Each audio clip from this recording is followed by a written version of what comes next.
Welcome, listeners, to Bite-Sized Tales, the Flash Fiction audio podcast.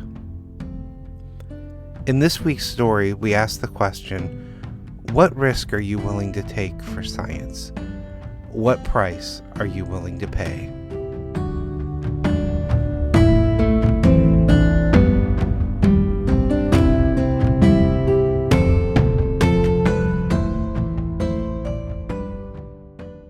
Cold Embrace, written by Wayne Cole, read by Dot Moore. The first thing I feel is an unimaginable cold. It is bone-chilling and goes throughout my whole body. The sensation is not just against my skin, but from inside as well. My eyelids feel like they weigh a ton, and I just can't seem to open them. There's a whirring sound all around me, punctuated by the hiss of some sort of gas. I just lay there in the dark, taking in all the sensations because my body won't respond. I physically can't do anything else. My mind is groggy. I can take in all the stimuli my senses are feeding me, but it just doesn't add up. I don't know what normal is supposed to feel like, but I know that these sensations are not it. In my thoughts, I can form words and have basic understanding without any context. Proper nouns like my own name escape me. Details like my past are just out of reach. A warmth starts to overtake me, and I realize it's coming from inside my body. I'm suddenly aware of the needles in my arm that have been there the whole time. The warmth starts from there and spreads. My fingers twitch at first on their own, but gradually under my control. Sensation returns to me in the form of a low, throbbing pain all over. With great effort, I'm able to force my eyelids open for brief periods. The light is overwhelming. Even if my eyelids didn't feel so heavy, I would have to close them to shield myself from the brightness. My arms are still too weak to move up for cover.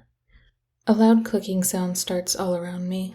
In what feels like hours, but I suspect is only moments, I have gone from total sensory deprivation to sensory overload. My brain is struggling with the input, but I can tell that, like the rest of me, it is recovering too. I'm in some sort of chamber or pod, enclosed in a capsule. I can tell the door in front of me is an opening because I feel air against my skin, and am met with a sudden onslaught of sounds. There's chatter, wheels squeaking along the floor, and someone sipping a drink far too loudly. The room feels alive. Dr. Eversole, welcome back. How do you feel? Is this woman talking to me?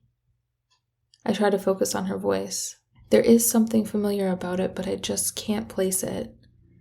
The name, though, sounds right. I am Dr. Olivia Eversole. This gives me a sense of self, but it doesn't bring any sort of context with it. I know my name, but I still don't really know who I am. Dr. Eversole, if you can understand me, please say something. The voice is concerned. I know this. Concern sounds natural for her. Where am I? I'm not sure what my voice is supposed to sound like, but I know that it isn't this. The words come out hoarse, and I realize my mouth is dry to the point of hurting. A tube going down my nose and into my throat makes speaking even more difficult. What have they done to me? You are in your lab, doctor. Just relax.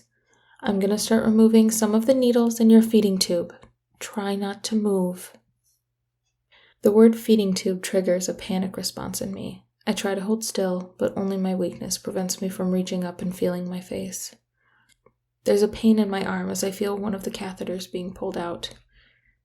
The feeding tube rubs against my throat as they pull it through my nose. Fits of coughing come over me, and I worry for a moment that I'll choke to death. Just like that, it's over, and I can breathe again. I briefly wonder if I'm being tortured. You're doing great, Dr. Eversole. Why does she keep saying my name every time she talks? I suddenly realize it's for repetition.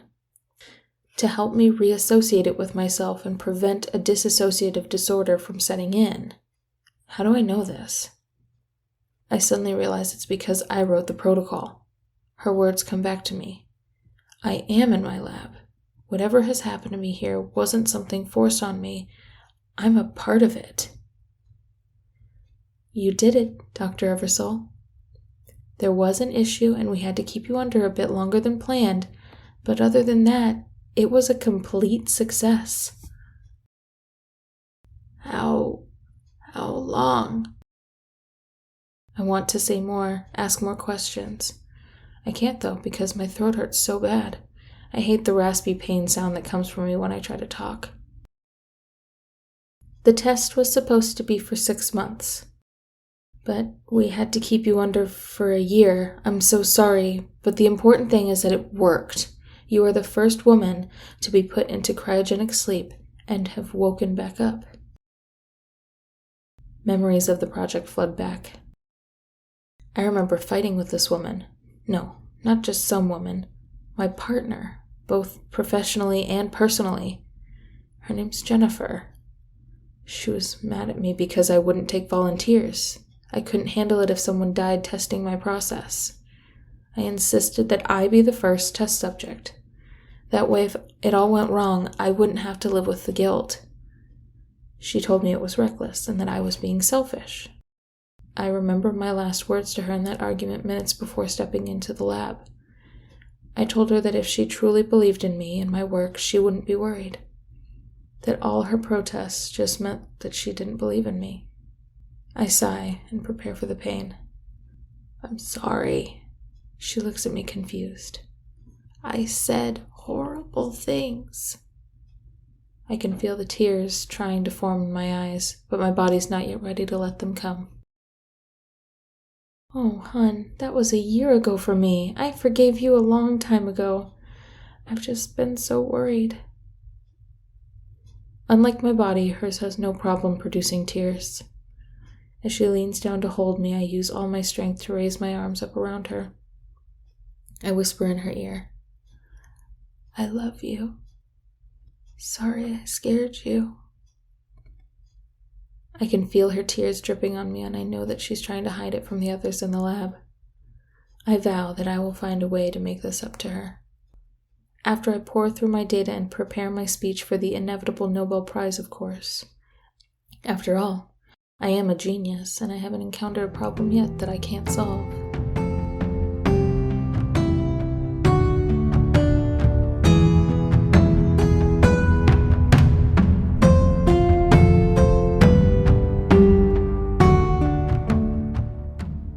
And now a word from our author. The genesis of this story happened when I was waking up one day. The thought process kind of hit my head, and when I finally was awake enough to do something, I sat down and typed out the first sentence. At that moment, I realized I was writing in first-person present tense. That is not a tense that I typically do, and it's one that I find extremely difficult. Instead of starting over, though, I decided it was time to challenge myself. I pushed forward and wrote the whole story in that perspective. I tried to do as much world building as I could in the process, but more than world building, I tried to do some real character building. How successful I was, I will leave up to you to judge, but this is one of my favorite stories I have written, and it is one I am very proud of.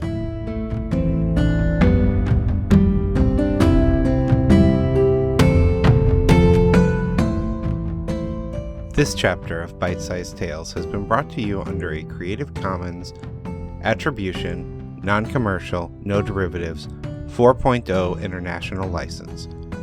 Intro and outro music is Fantasy Motion by Alexander Nakarada, provided under a Creative Commons 4.0 license. If you enjoyed what you heard today, we would greatly appreciate reviews and recommendations to your friends. Finally, for more information about our authors, please visit bitesizedtales.com. We look forward to reading to you next time.